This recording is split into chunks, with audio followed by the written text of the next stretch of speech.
Senhor presidente, senhores deputados, senhoras deputadas, eu antes de iniciar, eu quero fazer aqui apenas um registro, senhor presidente. E um registro que nós, de certa forma, falei ao deputado Pérez, nós não gostaríamos de fazer. Mas, lamentavelmente, na manhã de hoje, o reitor da Universidade Luiz Carlos Chancelier, reitor afastado da Universidade Federal de Santa Catarina, cometeu suicídio. Saltou do prédio do shopping Beira-Mar, em Florianópolis. É bom lembrar que esse reitor foi preso, acusado de desviar 80 milhões de reais, deixou uma carta na manhã de hoje, justamente questionando não só o porquê de sua prisão, uma vez que os fatos todos aconteceram na gestão anterior. Mas o questionamento que faz o reitor, e eu acredito que o deputado Lemos vai usar o horário do PT, senão posso usar, deputado Lemos. Então, eu vou ler a carta, deputado Lemos, se o senhor me concede o espaço. Até quando? Luiz Carlos Chancelier, reitor afastado da Universidade Federal de Santa Catarina, cometeu suicídio há 1 hora atrás, isso foi na parte da manhã, no shopping Beira-Mar, em Florianópolis. Preso, posteriormente solto e afastado das funções por decisão judicial, o reitor deixou uma carta que eu faço a leitura dela. Abre aspas, reitor exilado, não adotamos qualquer atitude para obstruir a apuração da denúncia. A humilhação e o vexame a que fomos submetidos, eu e outros colegas da Universidade Federal de Santa Catarina, há 1 semana, isso na época, escreveu na semana passada, não tem precedentes na história da instituição. No mesmo período em que fomos presos, levados ao complexo penitenciário, despidos de nossas vestes e encarcerados, paradoxalmente, a universidade que comando desde maio de 2016 foi reconhecida como a 6ª melhor instituição federal do ensino superior brasileira, avaliada com vários cursos de excelência em pós-graduação pela CAPES e homenageada pela Assembleia Legislativa de Santa Catarina. Nos últimos dias, tivemos nossas vidas devassadas e nossa honra associada a uma, abre aspas, quadrilha, fecha aspas, acusada de desviar 80 milhões de reais e impedidos, mesmo após libertados, de entrar na universidade. Quando assumimos, em maio de 2016, para um mandato de 4 anos, uma das nossas mensagens mais marcantes sempre foi da harmonia, do diálogo, do reconhecimento das diferenças. Dizíamos a quem quisesse ouvir que na Universidade Federal de Santa Catarina tem diversidade. A primeira reação, portanto, ao ser conduzido da minha casa para a Polícia Federal, acusado de obstrução de uma investigação, foi de surpresa. Ao longo da minha trajetória como estudante de Direito, graduação, mestrado e doutorado, depois docente, chefe de departamento, diretor do Centro de Ciências Jurídicas e, afortunadamente, reitor, sempre exerci minhas atividades tendo como princípio a mediação e resolução de conflitos com respeito ao outro, levando a empatia ao limite extremo da compreensão e tolerância. Portanto, ser conduzido nas condições em que ocorreu a prisão deixou-me perplexo e amedrontado. Para além das incontáveis manifestações de apoio de amigos e desconhecidos e união indissolúvel de uma equipe absolutamente solidária, conforta-me saber que as fragilidades das acusações sobre mim pesam, não subsistem a mínima capacidade de enxergar o que está por trás do equivocado processo que nos levou ao cárcere. Uma investigação interna que não nos ouviu, um processo baseado em depoimentos que não permitiram o contraditório e ampla defesa, informações seletivas repassadas à Polícia Federal, sonegação de informações fundamentais ao pleno entendimento do que se passava e atribuição a uma gestão que recém completou 1 ano de denúncias relativas ao período anterior. Não adotamos qualquer atitude para abafar ou obstruir a apuração da denúncia. Agimos, sim, como gestores responsáveis, sempre acompanhados pelos Procuradoria da Universidade Federal. Mantivemos com frequência contatos com representantes da Controladoria Geral da União e do Tribunal de Contas da União. Estávamos no caminho certo, com orientação jurídica e administrativa. O reitor não toma nenhuma decisão sozinho ou isolado. Tudo é colegiado, ou seja, tem a participação de outros organismos. E reitero, a universidade sempre foi, teve e vai continuar sendo, tendo todo o interesse em esclarecer a situação. De todo esse episódio que ganhou repercussão nacional, a principal lição é que devemos ter mais orgulho ainda da Universidade Federal de Santa Catarina. Ela é responsável por quase 100% do aprimoramento da indústria, dos serviços de desenvolvimento do Estado em todas as regiões. Faz pesquisa de ponta, ensino, qualidade e extensão comprometida com a sociedade.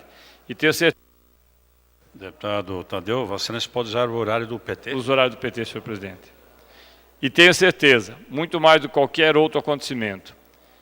Esta carta foi deixada agora na parte da manhã e, na sequência, o reitor cometeu suicídio. A delegada que fez todo o processo era aqui da Operação Lava Jato, está há pouco tempo em Santa Catarina.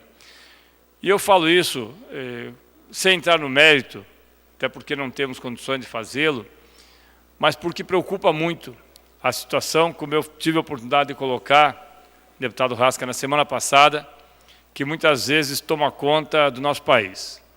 Pessoas são acusadas, são presas, são humilhadas, as suas vidas são destruídas e, posteriormente, quando retornam, parece que nada aconteceu, porque não há uma nota, deputado Recalcati, uma nota daqueles que fizeram e que cometem equívocos, e equívocos, obviamente, podem acontecer, uma nota de reconsideração.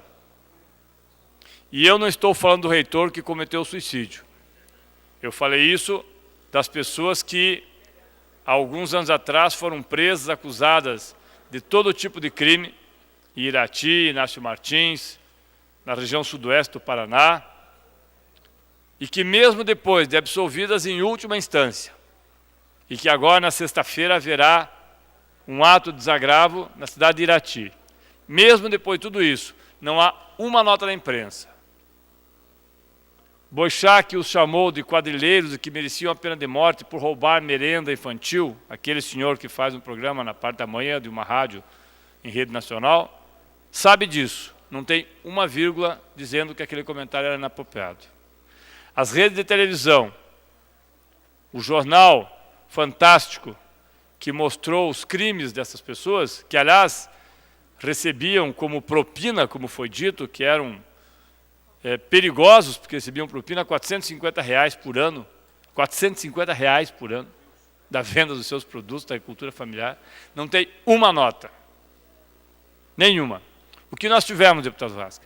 A destruição do PAA, a destruição do Programa de Aquisição de Alimentos do Compra Direta, porque a partir dali se criou um clima de terror, onde a maior parte dos pequenos produtores preferiram não vender mais às escolas, e algumas cooperativas também preferiram não fazê-lo, do que correr o risco de cometer estes mesmos erros, ou equívocos, ou desse o nome que quiser, e ter também a sua exposição da forma como tiveram essas pessoas aqui, e que agora o reitor é mais uma dessas pessoas que também tem a sua vida destruída por conta de informações que são precipitadas muitas vezes. Obviamente que todos nós queremos justiça, o que nós não queremos é justiçamento. Obviamente que todos nós queremos que o Ministério Público, a Polícia Federal e que o Judiciário ajam, mas ajam no estrito limite da lei, não por convicções ou por impressões, mas por provas. Deputado Maurício Requião, Vossa Excelência, que é advogado, sabe. Eu posso até ter todas as convicções do mundo, se eu não tiver provas, eu não posso condenar. Apesar de, neste momento, nós estamos vivendo a excepcionalidade, onde as convicções muitas vezes são superiores para a condenação do que as provas. Eu falo isso porque é impressionante como situações como essa vão ser esquecidas rapidamente, e outras virão na sequência. E aí, nós ficamos nos perguntando, afinal, para que serve a Assembleia Legislativa de todos os estados? Para que serve o Ministério Público, o Poder Judiciário, se muitas vezes a Assembleia Legislativa não fiscaliza, o Poder Judiciário julga a partir de provas que são submetidas muito mais à convicção do que provas, e o Ministério Público, obviamente que nós estamos falando de forma genérica, acaba por ter também, equivocadamente, opiniões que são muito mais partidárias do que propriamente o papel do Ministério Público. Me surpreende,